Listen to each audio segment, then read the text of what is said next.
자, 오늘 세 번째 의미를 살핍니다. 이게 결론인데요. 세 번째는 우상에게서 하나님에게로, 우상 숭배에서 하나님 예배자로 부르십니다. 그래서 신학자들은 부패에서 영광으로 라고 말합니다. From decay to glory.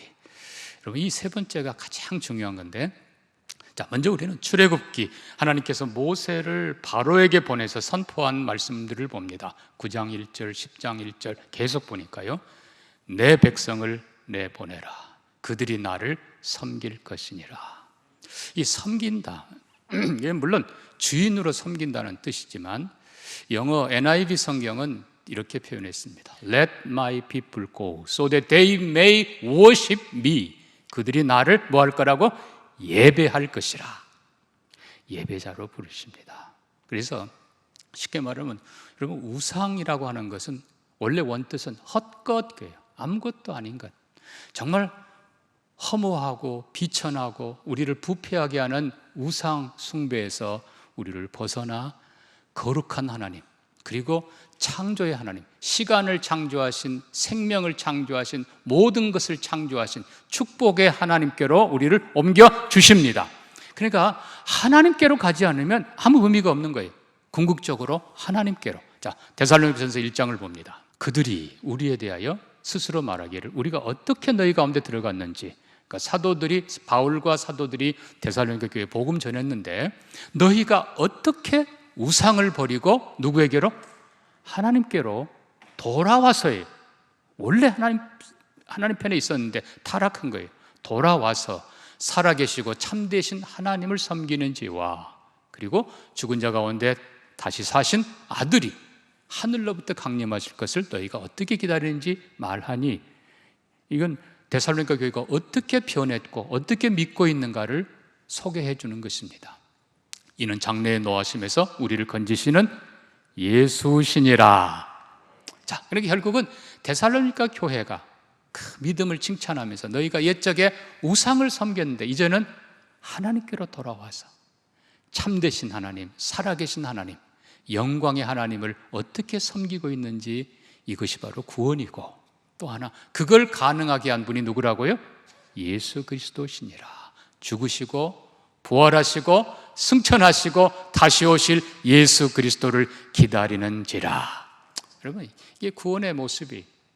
자, 그래서 우리가 이 세 번째 이 부분을 조금 더 살필 필요가 있는데요, 하나님께서 애굽 땅에 열 재앙을 내린 목적부터 좀 살펴봅시다. 많은 분들이 오해합니다.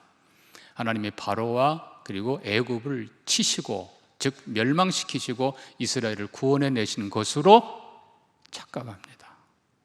그렇지 않습니다.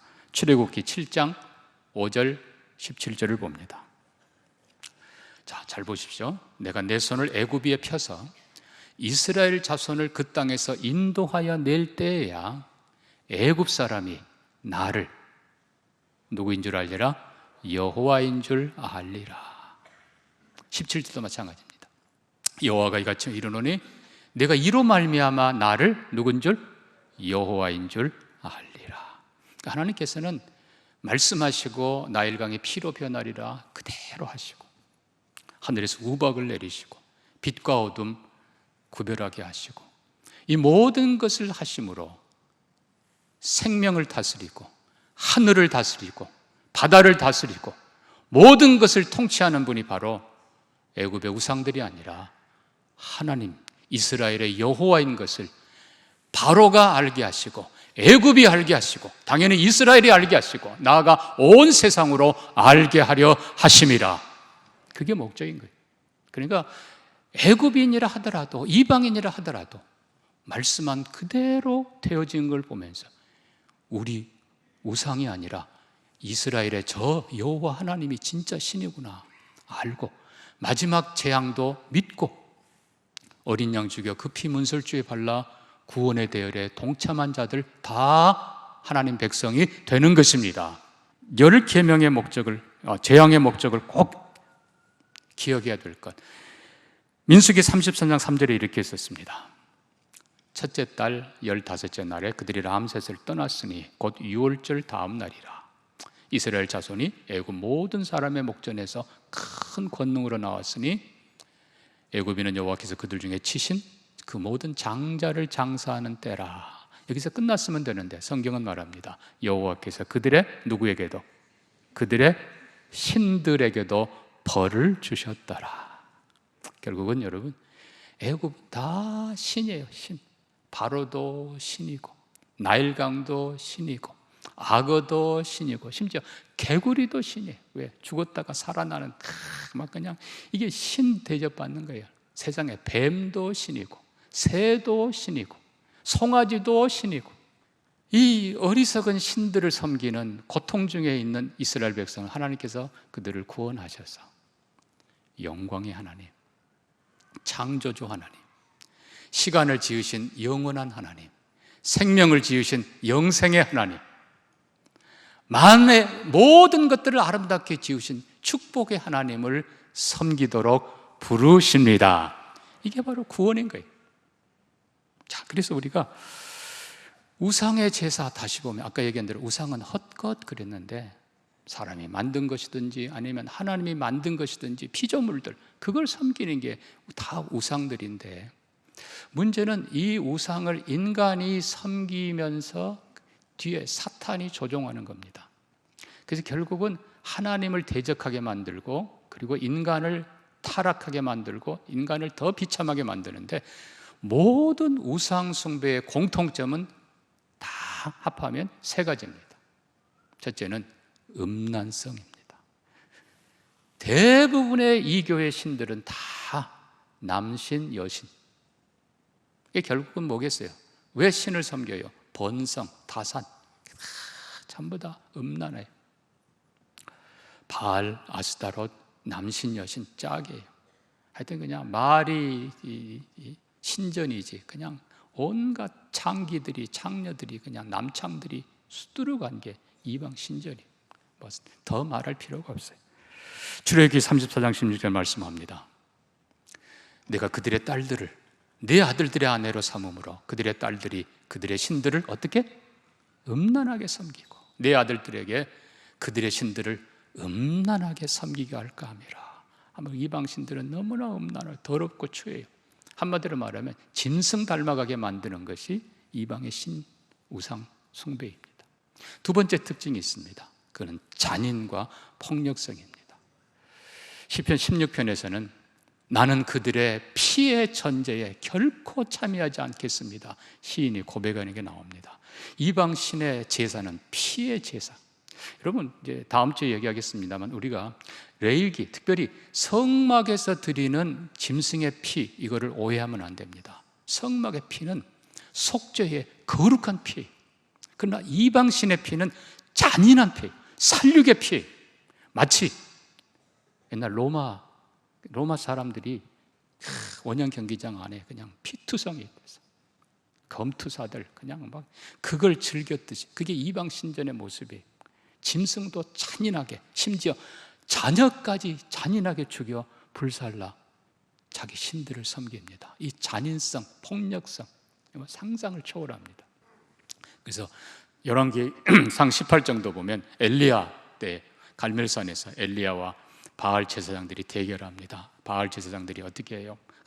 바알이요 바알이요 그냥 성경 보면 큰 소리로 라고 해놨는데 그냥 큰 소리가 아니에요. 광란 그냥 막 미친 듯이 그래도 아무 응답이 없으니까 자기 몸을 상해하더라. 머리에 긋고 몸에 긋고 그냥 온몸에 피투성화 되어서 여러분 그게 우상 숭배입니다. 그 세 번째는 결론은 뭐겠어요? 비이성적. 그러니까 결국은 광란의 짓거리들이고 그리고 또 하는 짓들이 결국은 인간의 모든 것을 폐하게 피폐하게 만드는 것. 인간의 영혼도 인간의 지성도 그리고 가정도 모든 게 다 결국은 이 사탄이 인간을 망하게 하는 것이 우상입니다. 사랑하는 성도 여러분, 우상 숭배는 하나님이 미워하십니다. 10계명 제2, 제3계명에 우상을 만들지 말라, 우상을 섬기지 말라. 결국 우상은 영원히 폐해질 텐데 우상 숭배하는 자들도 함께 비참하게 멸망될 것입니다. 반대로 하나님을 섬기는 것이 바로 영광입니다. 하나님 예배는 거룩함입니다. 하나님을 향한 예배는 지정의, 가장 진실한 진리를 가지고 우리를 가장 지혜롭게 하고, 하나님을 섬기는 예배는 우리를 가장 기쁘게 하고, 하나님을 섬기는 예배는 우리를 거룩한 결단으로 이끌면서 우리의 몸도 마음도 영혼도 가정도 삶도 존귀하게 만들어 주십니다. 하나님께서는 이교 예배를 철저하게 금하십니다. 자, 그러면 우리는 이 출애굽기를 보면서 하나님께서 이스라엘 백성들에게 크게 두 가지 주시는 것을 봅니다. 하나는 출애굽기 20장부터 24장에 등장하는 십계명, 그 다음에 두 번째는 25장부터 마지막 40장까지 등장하는 성막. 결국은 궁극적인 목적이 뭐라고 그랬어요? 하나님께로, 하나님 예배하는 자로. 십계명은 결국 뭐겠습니까? 예배하는 삶입니다. 여러분, 십계명 통해서 삶으로 하나님을 예배하는 우리가 되기를 바랍니다.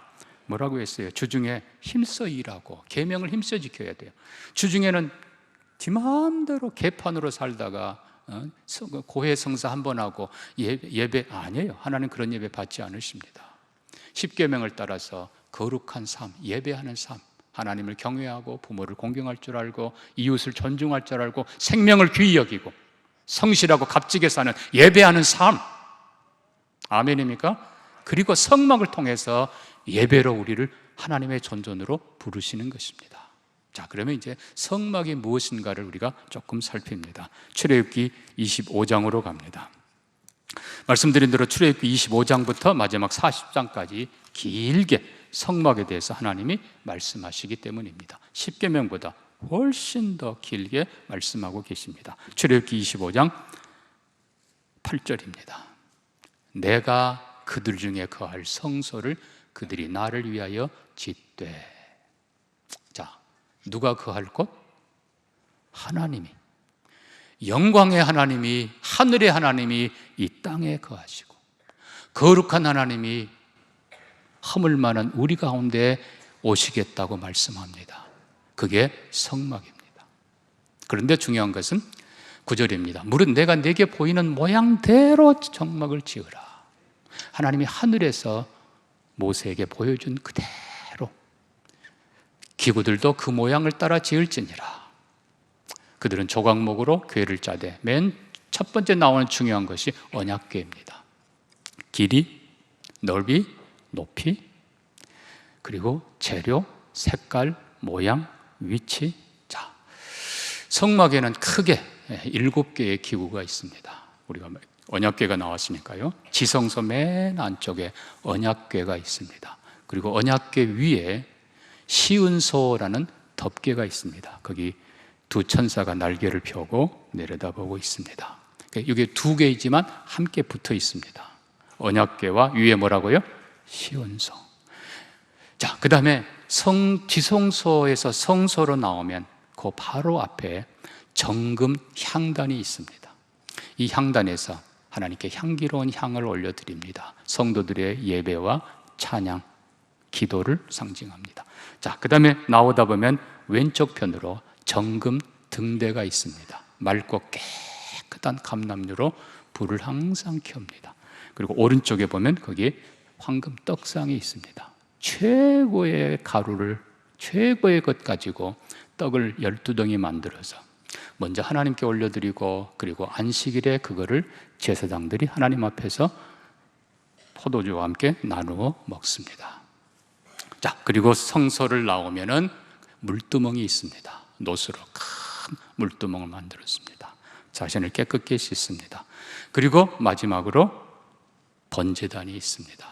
자, 다시 얘기합니다. 성소에 이런 기구들, 거기에 장은, 휘장은 어떻게 하고 위에 덮개는 어떻게 하고, 하나님께서는 너무나 자세하게 모양, 색깔, 크기, 재료, 위치를 다 말씀해 주십니다. 자, 중요한 것은 성막에 있는 모든 기구들과 이 모든 것들은 그냥 단순하게 보는 모양이 아닙니다. 우리로 하여금 하나님을 더 알고 하나님의 영광에, 하나님의 사랑에, 은혜에 동참하게 만들어 주십니다. 아까 얘기한 대로 떡상, 그 떡을 제사장들이 함께 나눠 먹고 그 포도주를 함께 나눠 마십니다. 그 은혜에 동참하게 하세요. 그리고 그 맑고 깨끗한 그 불빛을 보게 하세요. 자, 밖에 나오면은 번제단. 일반 성도들도 번제단에 속죄제를 드리는 것은 다 태워야 돼요. 그렇지만 화목제나 감사제는 일부 하나님께 올려드리고 제사장들과 그리고 제사 드리는 가족들이 함께 나누어 먹습니다. 우리가 그 은혜에 동참하게 만들어주세요. 그래서 이 성막은 하나님과의 우리의 교제를 상징하는 것이죠. 자, 더 중요한 게 있습니다. 우리가 출애굽기 아까 40장 보았습니다. 이 성막에 하나님의 영광이 가득하게, 맨 처음 성막을 완성했을 때는 성막 안에까지 구름이 꽉 차 있습니다. 나중에 이 구름이 하늘로 쫙 올라가면서 성막 위에 항상 불기둥, 구름 기둥이 있습니다. 구름 기둥이 그냥 이 정도가 아니고 이스라엘 그 무더운 뜨거운 태양빛으로부터 우리 모든 이스라엘 백성들을 덮는 하나님의 덮개처럼 임합니다. 그리고 밤에는 불기둥이 쫙 서서 환하게 비추고 추운 그들을 따뜻하게 만들어 주십니다. 여러분, 하나님의 임재가 예배하는 자들에게 이런 은혜가 있는 줄 믿습니다. 근데 여기서 끝나지 않습니다. 자, 출애굽기 40장 뒷부분 보니까요, 이 구름이 뜨면은 뭐하고? 이스라엘 백성이 장막을 거두고 행진해 가고, 구름이 멈추면 거기 멈춥니다. 그러니까 이 성막은 위에 있는 불과 구름 기둥의 지시대로 이스라엘 백성들을 가나안 땅을 향해, 약속을 땅을 향해 인도해 가는 것입니다. 오늘도 마찬가지입니다. 이 구름은 말씀이고 불은 성령이십니다. 하나님께서 말씀 듣는 성도들에게 말씀과 성령으로 우리의 문제들을 해결해 가게 하시고 우리의 삶의 방향을 이끌어 가게 하시고 우리를 영원한 나라를 향해서 전진해 가도록 인도해 주십니다.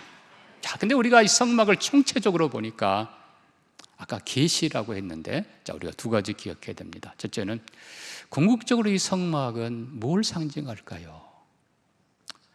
자, 하나님이, 영광의 하나님이, 거룩한 하나님이 이 땅에, 그리고 그 위대한 하나님이 허물 만한 우리 가운데 오셨다.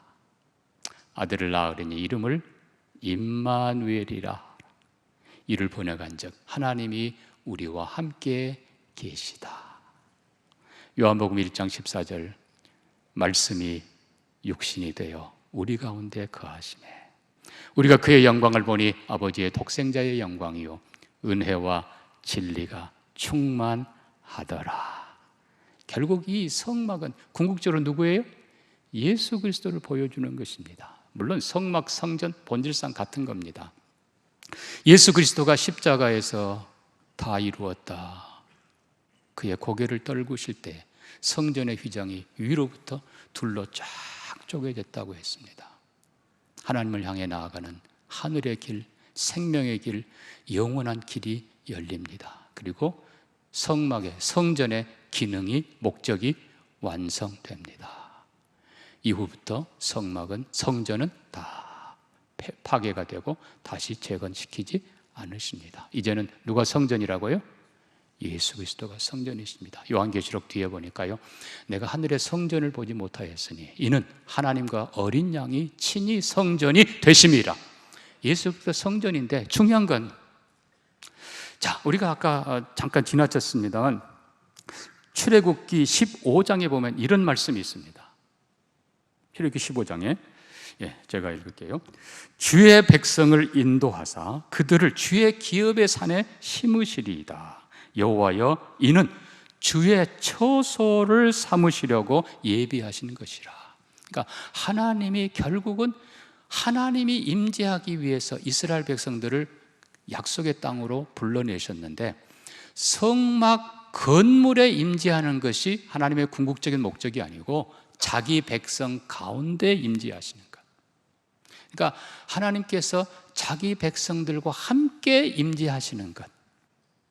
더 정확히 말하면 예수로 인해서 구원받은 백성들을 하나님께서는 성령으로 하나 되게 하시고 그들로 한 몸을 이루게 하시고 한 공동체를 이루게 하시고 하나님이 그 가운데 임하십니다. 그래서 예수와 함께한 예수의 백성들을 성경은, 신약은 성전이라 부릅니다. 고린도전서 3장 16절입니다. 여러분, 요한복음 3장 16절 중요하지요. 똑같이 고린도전서 3장 16절. 너희가 하나님의 성전인 것과 하나님의 성령이 너희 안에 계시는 것을 알지 못하느냐. 개인적으로 성령이 임재하는 그 심령이 하나님의 성소입니다. 공동체로 예수 그리스도가 좌정하는 그 공동체가 예수의 몸이고 그것이 진짜 성전인 것입니다. 이 성전은 영원히 패하지 않습니다. 자, 우리를 그 성전의 한 부분들이 되게 하시려고 우리를 부르셨습니다. 우리는 지난번 출애굽기 24장의 옛 언약을 보았습니다. 모세가 소를 잡아 그 피를 반은 제단에 하나님께 부어드리고 반은 백성에게 뿌리면서 언약의 피라 십계명을 주시며 언약 백성으로 선포합니다. 근데 우리가 그 뒷부분을 보았습니다. 여러분 그 뒷부분을 꼭 기억하셔야 됩니다. 9절부터 이렇게 썼습니다. 모세와 출애굽기 24장입니다. 모세와 아론과 나답과 아비후와 이스라엘 장로 70인이 올라가서 이스라엘 하나님을 보니 그의 발 아래는 청옥을 편듯하고 하늘같이 청명하더라. 하나님이 이스라엘 자손들의 존귀한 자들에게 손을 대지 아니하셨고 그들은 하나님을 뵙고 뭐 했더라? 먹고 마셨더라. 성소에서 일어날 일을 하나님께서 이미 먼저 그들을 부르셔서 자신의 영광을 보여주시고, 그러나 여기 보면 그의 얼굴에 대한 묘사는 없어요. 감히 하나님의 얼굴은 못 보죠. 그러나 그 발 아래를 보니까 청옥 같고 하늘같이 청명하더라. 하나님이 이스라엘 존귀한 자들에게 초대하시고 하나님이 주시는 은혜와 기쁨의 축복을 누리게 하십니다. 이게 이미 보여주신 이 축복이 이제 옛 언약의 사람들도 이렇게 하나님께서 영광으로 초대해 주셨는데 예수 피로 새 언약에 동참한 우리들도 하나님께서 너는 이제 내 아들이라, 너는 이제 내 딸이라 우리를 하나님의 품으로 부르십니다. 그리고 우리에게 하나님께서 사랑과 은혜와 생명과 모든 축복을 필요한 것을 주시고 마지막 날 영광의 나라에 다 최고의 곳으로 함께하게 해 주실 것입니다. 결국은 우리를 부르신 궁극적인 목적은 하나님께로, 모든 것의 근원인 하나님께로, 시간의 주인, 공간의 주인, 만물의 주인, 생명의 주인 우리 하나님께로, 여러분 하나님을 더 잘 예배하고 섬기는 확실한 구원을 누리는 여러분 되고 영광의 나라에 다 들어가는 여러분 되기를 주의 이름으로 축복합니다.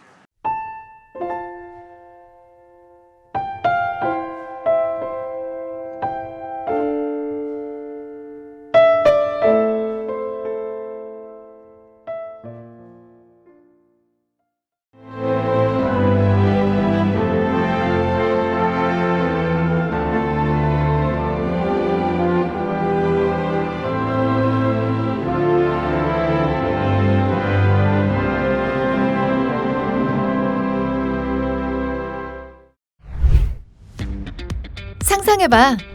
JN 투어와 함께하는 특별한 여행. 전남의 모든 순간이 놀라운 경험으로 가득할 거야. 전남 관광은 JN 투어와 함께. 경험할 준비 됐어? 화순에 사는 지연이는 바이오 연구원의 꿈을 키웁니다. 나주에서는 세계적인 에너지 공학자 서준이가, 여수에서는 미래에너지 엔지니어 현수가 자랍니다. 강진의 민재는 스마트한 미래농부가, 순천의 지영이는 한국의 월트 디즈니가 되는 꿈을 꿉니다. 신안의 은우는 신재생 에너지 전문가를, 한평의 주원이는 스포츠 매니저를 향해 나아갑니다. 전남의 아이들이 전남에서 꿈을 키우고 재능을 마음껏 펼치며 살아갈 수 있도록 학교와 대학, 기업과 지자체가 힘을 모아 공생의 생태계를 만들어갑니다. 함께하면 공생의 미래가 열립니다. 전라남도 교육청.